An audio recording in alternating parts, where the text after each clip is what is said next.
जय हिंद। स्वागत है आप सभी का। तो जैसा कि आप सभी जानते हैं, सबसे पहले जो अपडेट है वो आपको हमने दे दी थी कि बीआरओ ग्रुप में जो आपके ड्राइवर इंजन स्टैटिक के एडमिट कार्ड की लिस्ट है वो आपकी अब आउट हो चुकी है और लिस्ट के जितने भी अपडेट है वो आपको हमने बता दी थी। अब यहाँ पर देखिएगा, जो लिस्ट आउट होने के बाद जिन बच्चों का लिस्ट में नाम आया है उनके कुछ डाउट हैं कि यहाँ पर लास्ट के 15 दिन क्यों? क्योंकि यहाँ पर 4 दिसंबर को आपका एग्जाम होने वाला है। तो इन लास्ट के 15 दिनों में आप किस प्रकार से तैयारी कर सकते हैं, एग्जाम आपका किस प्रकार का रहने वाला है, सब्जेक्टिव या फिर ऑब्जेक्टिव, एडमिट कार्ड आप किस तरीके से डाउनलोड कर सकते हैं, और यहाँ पर जो आपका सिलेक्शन है उसको तय करने वाला अब जो सबसे बड़ा आपका पॉइंट है वो है आपका मिनिमम क्वालिफाइंग मार्क्स। अब ये क्या चीज़ है, किसके लिए कितना फिक्स किया गया है, चलिए सारी बातें डिस्कस करते हैं। तो यहाँ पर देखिएगा, ये है आपके एडमिट कार्ड की लिस्ट जिसमें आपकी कोई भी कट ऑफ जो है किसी भी कैटेगरी की नहीं बनी है। जो आपका एग्ज़ाम है वो आपका 4 दिसंबर 2022 को होने वाला है।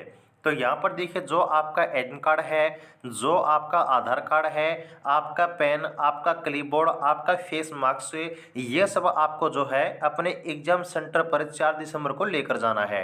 एग्जाम आप सभी का होने वाला है गरीब सेंटर पुणे में। सुबह के 8 बजे जो है आप सभी को रिपोर्ट वहां पर करना होगा। तो अब देखिएगा, ये जो आपका एडमिट कार्ड है वो आपको डाउनलोड कैसे करना है। तो सबसे पहली चीज़, अगर आपका इस लिस्ट में नाम आ चुका है तो ये जो आपका एडमिट कार्ड है बाई पोस्ट यानी कि डाक के द्वारा, रजिस्टर्ड डाक के द्वारा आपके घर पर भेज दिया जाएगा।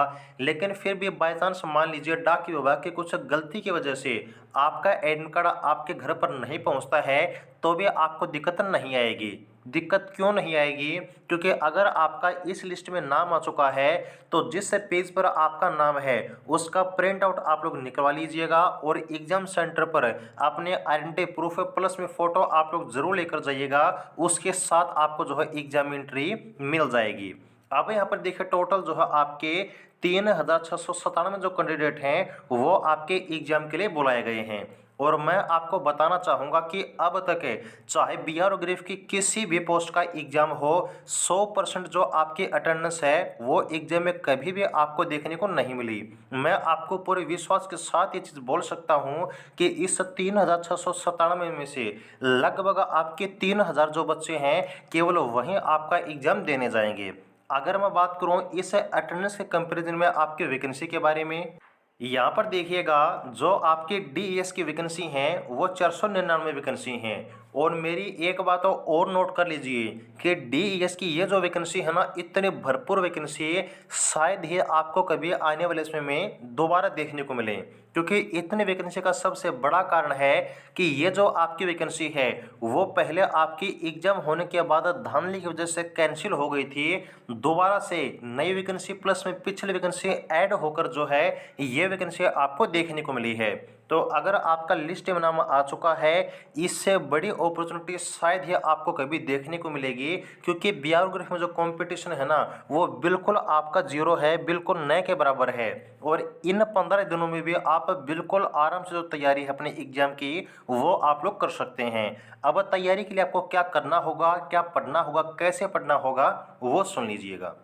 अब जैसा कि यहाँ पर देखिएगा, आपके ऑफिशियल नोटिफिकेशन में ये जो आपका सिलेबस है वो आपको दिया गया है। तो एग्जाम में देखिएगा, आपको ये जरूरी नहीं है कि आपको सब कुछ पढ़ना है। एग्जाम में आपका जरूरी ये होता है कि आपको पढ़ना क्या है ये सब आपको पता होना चाहिए। और बीआरओ ग्रेफ का चाहे किसी भी पोस्ट का एग्जाम होता है, 95% जो आपका सिलेबस है वो आपका सेम टू सेम देखने को मिलता है आपके एग्जाम में, जो आपके नोटिफिकेशन में दिया गया होता है। 5% आपका सिलेबस से क्या बन सकता है वो भी मैं आपको बताने वाला हूँ। तो सबसे पहले देखिएगा, ये जो आपका ट्रेड का सिलेबस है वो आपको तैयार करना होगा। अब जिन बच्चों ने हमारे पास से नोट्स लिए हैं या फिर जिन्होंने बैच लिया है, उनको भी मैंने एक बात कही है कि आपके पास अभी टाइम कम है। टाइम कितना है? मात्र आपका 14 से 15 दिन का टाइम है। तो इन्हें लास्ट के 15 दिन में आपको जो है जीके अगर कवर नहीं की है तो अब आपको कवर नहीं करनी है, क्योंकि इन 15 दिनों में जो आपका सिलेक्शन तय करेगी ना वो है आपका ट्रेड का सिलेबस। अब ये जो ट्रेड के टॉपिक हैं ये देखिएगा, इसके बाद इनको कवर कैसे करना है वो सुनिएगा। सबसे पहले है ऑपरेशन ऑफ स्टैटिक इंजन, इसके बाद है जनरेटर सेट और फिर है आपका कंक्रीट मिक्सर। उसके बाद हमारे पास जो सेकंड टॉपिक दिया हुआ है checking of faults and maintenance of static engines, इसके बाद है जनरेटर सेट और फिर है आपका कंक्रीट मिक्सर।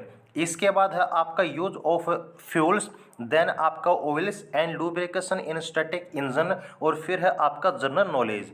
तो देखिए जो आपका ट्रेड का सिलेबस है इसमें जो सबसे मेन आपका टॉपिक है वो है स्टैटिक इंजन। अब मेरी बात ध्यान से सुन लीजिए, जो आपका डीजल इंजन का सिलेबस है, जो आपका पेट्रोल इंजन का सिलेबस है, वो भी थोड़ा आप लोग जो है ज़रूर रिवाइज कीजिएगा। उससे भी मैंने आपको क्या कहा कि 95% जो आपका सिलेबस है वो आपको इसी नोटिफिकेशन के अनुसार देखने को मिलेगा, लेकिन जो 5% आपका सिलेबस है वो आपका किससे आने वाला है? डीजल इंजन से, पेट्रोल इंजन से। ठीक है, ये आपका पूरा जो 100% सिलेबस आपको एग्जाम में देखने को मिलने वाला है। अगर मैं बात करूँ जीके के सेक्शन की, तो जीके का जो वेटेज है ना मात्र आपका 10 से 15% रहेगा, और ये जो 10 से 15% आपका वेटेज है इसमें से आपका लगभग 7 से 8% तो ऐसे आने वाला है जो आप बिना पढ़े आराम से कर सकते हैं, क्योंकि आपके एग्जाम में जो है नेगेटिव मार्किंग नहीं होगी। ठीक है, अब देखिए एग्जाम आपका कैसे आने वाला है, सब्जेक्टिव या फिर ऑब्जेक्टिव। लेकिन इससे पहले बता देता हूं कि जिन बच्चों के पास बुक्स अवेलेबल है तो उस पूरी बुक को आपको नहीं पढ़ना है, बल्कि इस कम टाइम में ये जो सिलेक्टेड टॉपिक आपको दिए हुए हैं केवल वहीं आपको पढ़ने हैं। और जो आपके ऑफिशियल नोटिफिकेशन में चीज़ें हैं ना, बिल्कुल हमारे नोट्स में, हमारे बैच में हमने वही चीज़ें कवर की हैं, ताकि एग्जाम में बिल्कुल जो अपना बेस्ट स्कोर है वो आप लोग कर पाएँ। अगर आपको ड्राइवर इंजन स्टडी की तैयारी करनी है, आपको नीचे व्हाट्सएप नंबर दिया गया है 9306 38 526, वहाँ पर आप लोग व्हाट्सएप पे कांटेक्ट कर सकते हैं। पूरे विश्वास के साथ आपको बोलते हैं कि अगर हमारे नोट से आप लोग तैयारी करते हैं तो 1% भी जो आपके एग्जाम में क्वेश्चन है वो आपके बाहर नहीं जाने देंगे। अब इसका जो प्रूफ है ना, व्हीकल मैकेनिक के पीछे बड़ी भर्ती हुई है वो भी आप लोग देख सकते हैं। जो पहले भर्ती हुई थी ड्राइवर इंजन स्टडी की वो भी आप लोग देख सकते हैं।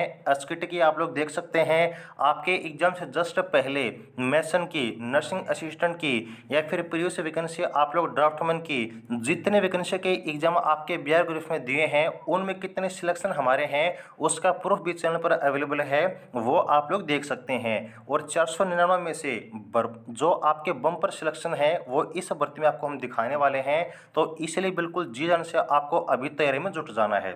एग्जाम पैटर्न क्या रहने वाला है अब एक बार वो सुन लीजिए।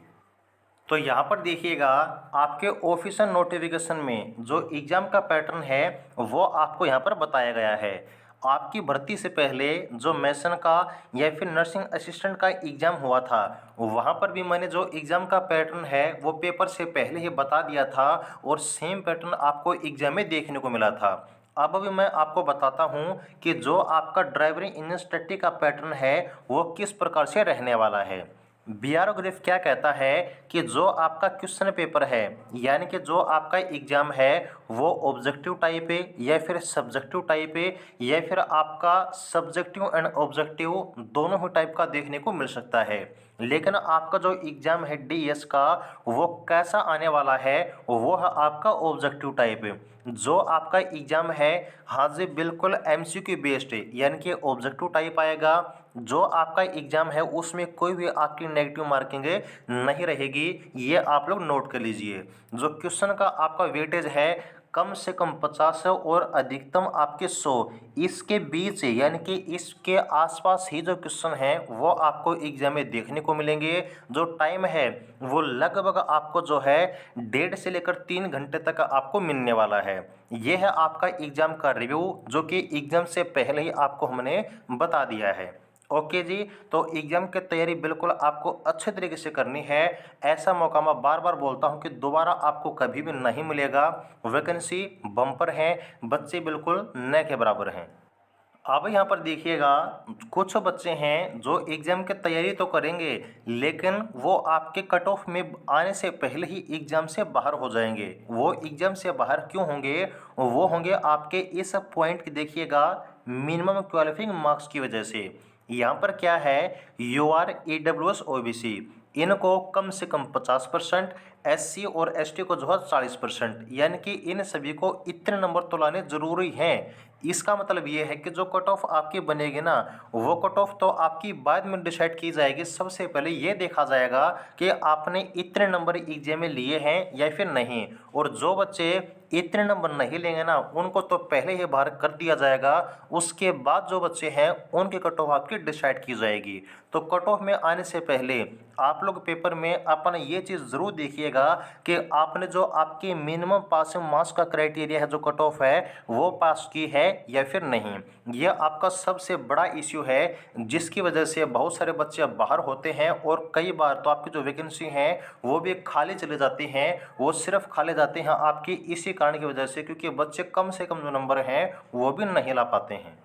तो देखिएगा, यह है आपकी पूरी जानकारी एग्जाम पैटर्न के बारे में, एडमिट कार्ड के बारे में, जो आपकी मिनिमम कट ऑफ है उसके बारे में, और लास्ट के 15 दिन में आपको क्या पढ़ना है उसके बारे में। मैं फिर से आपको रिपीट करके बताता हूं कि अगर आपका जीके तैयार नहीं है, इसको आप लोग अभी बिल्कुल भी कवर मत कीजिएगा, टाइम बिल्कुल कम है। जो आपका ट्रेड का सेक्शन है ना, इसमें एक और पॉइंट आपको मैं बताना चाहूँगा कि जिन बच्चों की थ्योरी कंप्लीट है, जिन बच्चों ने इन टॉपिक को पहले हमारे पास या फिर कहीं और से पढ़ा हुआ है, तो थ्योरी का तो आप लोग रिवीजन कीजिएगा, प्लस में जो आपके एमसीक्यू आपको हमने दिए हैं उनके आप लोग प्रैक्टिस कीजिएगा। जिन बच्चों की थ्योरी या फिर एमसीक्यू इनमें से कुछ भी तैयार नहीं है, तो इन 15 दिनों में आपको एमसीक्यू के ऊपर नहीं जाना है, आपको थ्योरी कवर करनी है।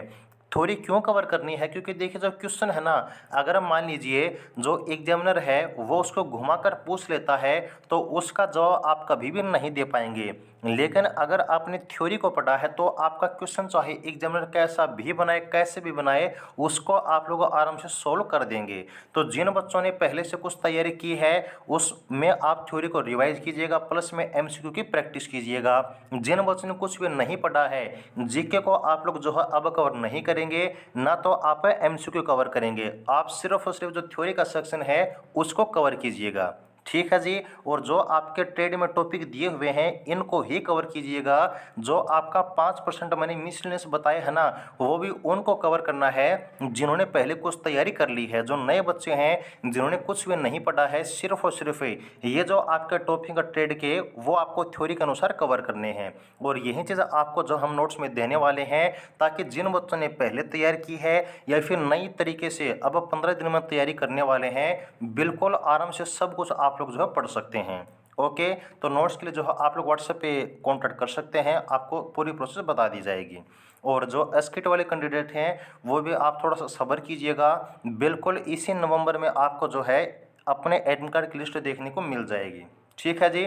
जो भी आपकी अपडेट होगी आपके अपने चैनल सक्सेस एजिट पर आपको मिल जाएगी। ठीक है, क्योंकि बिहारोग्राफी हमारी जान, बिहारोग्राफी हमारी शान, ये बात आपको हम बार बार बोलते हैं। बिहारोग्राफी कोई भी अपडेट आपसे नहीं छूटने देंगे। तो आगे ये हर प्रकार की अपडेट के लिए चैनल को सब्सक्राइब करने के साथ साथ जो बेल आइकन उसको दबा लीजिएगा, ताकि कोई भी अपडेट आपसे मिस न हो। ओके, जुड़े रहिएगा। जय हिंद।